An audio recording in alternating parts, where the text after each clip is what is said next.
It's Middays, once again, live from the Greater Starkville Development Partnership. It's our pleasure to welcome the mayor of the great city of Starkville, Lynn Spruill. Mayor, good to see you. Always glad to have you on. Well, I appreciate the opportunity to talk about Starkville. And you got your obligatory maroon on today as well, right? I do, and then this is actually the street department shirt. So I steal shirts from the street department. I've got one, from utilities department. So yeah, on any given day.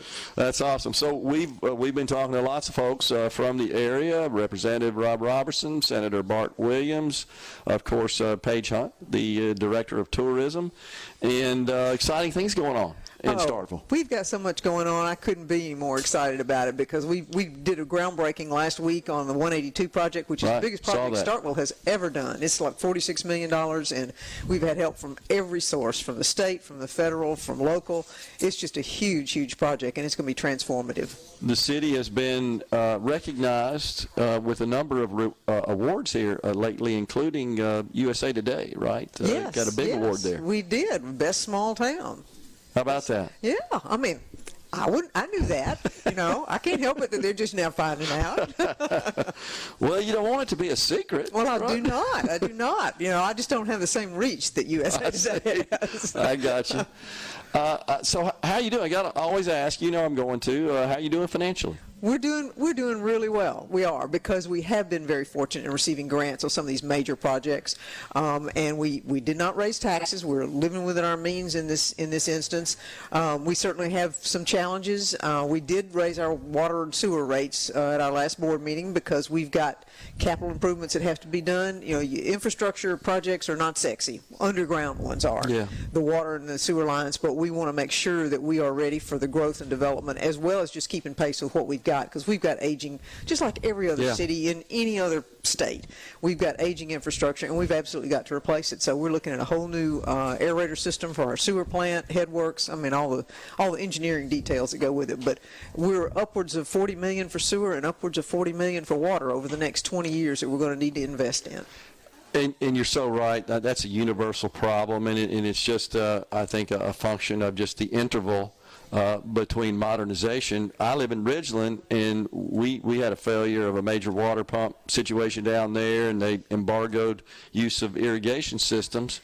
And you're right. Then they get into it, start digging underground, and find out, now we realize we got like 600 feet of pipe that needs to be replaced. And it's because of what you said. It's underground. It's not necessarily visible until a bigger problem emerges, and then you got to act. So, but this is across the country. Oh, absolutely. We are not any different than anybody else. The difference is, I think we're being much more progressive and aggressive with making it happen. Because 5 years ago, this is 5 years ago, we started wholesale replacing water and sewer lines in entire neighborhoods. So we have gone through 3 of our subdivisions and made those replacements.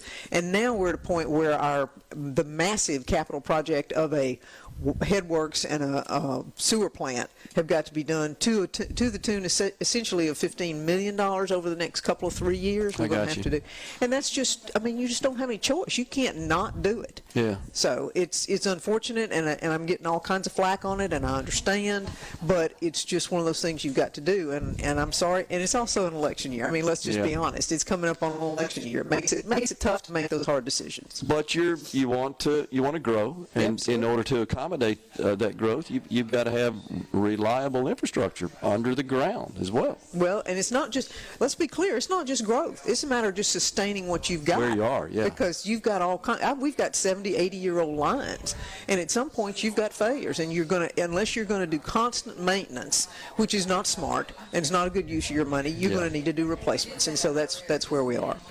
Your sales tax revenue and overall revenues are good? Our sales tax has been not quite as aggressive. Seeing that across the state. Yeah, that's absolutely correct. But our food and beverage has been good because we continue to have events. We have, our partnership has been wonderful about holding events.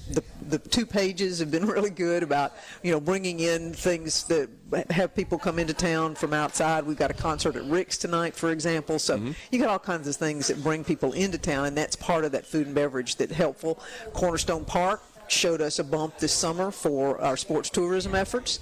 So I think we've got a whole lot of things in place that keep us busy year-round, and that was part of the goal. The legislature, as you know, enacted an increase in the employer contribution rate on the public employees retirement system, 2.5%, implemented, phased in over 5 years.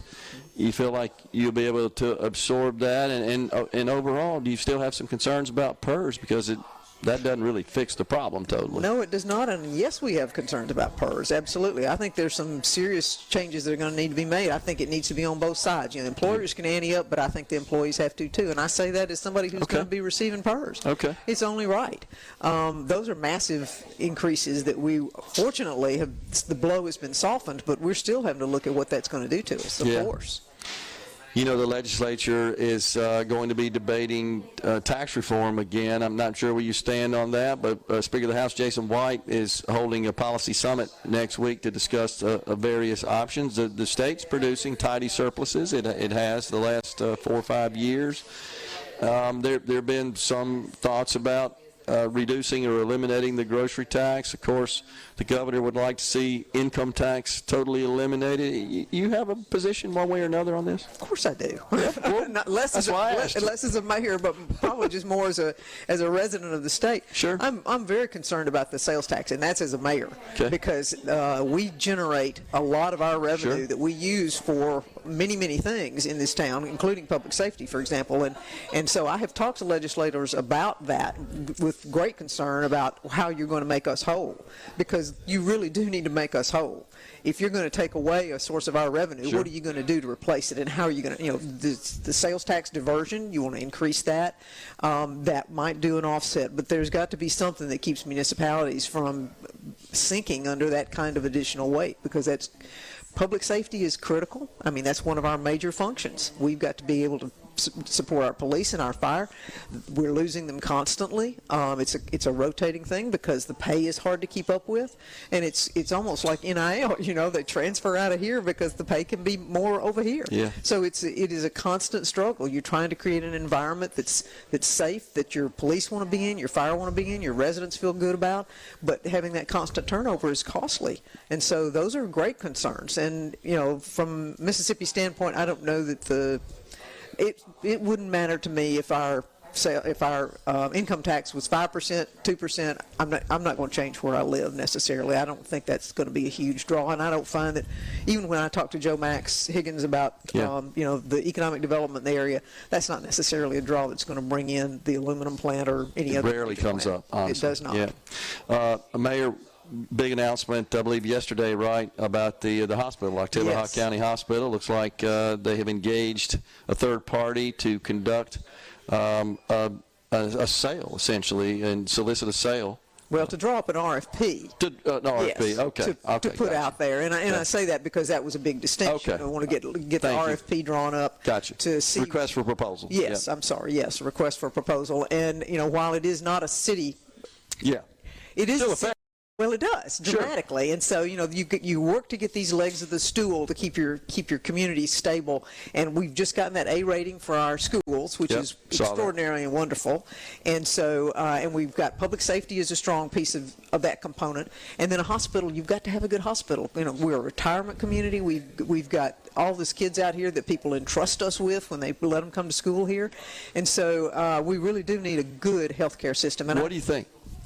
I'm sorry to interrupt you about the possible sale. Oh no, I think that's exactly the right thing. I don't think government should be involved in health care. I don't think that's where our expertise lies. I think we should be doing public safety and infrastructure and those things that we are good at, that are much more in our wheelhouse. Let's just say.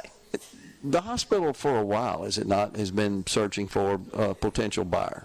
Well, it's been under discussion for as long as I can recall. Okay. But nobody ever was ready to pull the trigger on it, and I think COVID probably put put us in a position where we had to take a real close look at what we were able to do as a county hospital, and I believe our administrators and our legislators and our supervisors who now are looking at it are recognize that this is just not a business that we are adept at. Do you have any thoughts about who might be the most appropriate suitor, or what the profile of an appropriate suitor would be? Well, I would like the profile of an appropriate suitor to be someone who comes in and understands the community and wants to be a part of the community and not just either flip it or else send everything everywhere else, because that's what we're experiencing right now. And we're wanting to develop a good, strong healthcare system here in town. You've got a growing university, you've got an athletic department, you've got, again, a retirement community. There are all kinds of needs here, and I think with us growing, we deserve that better healthcare system. It's an essential ingredient. It is. You've got to have that, and local access. You got fantastic schools. You got the university. You got a growing, thriving community. But you got to have stability in healthcare as well. Absolutely. Yeah. Mayor, always good talking to you. Thanks for coming on. Thank you. Appreciate it. Folks, we've been visiting with Mayor Lynn Spruill of Starkville.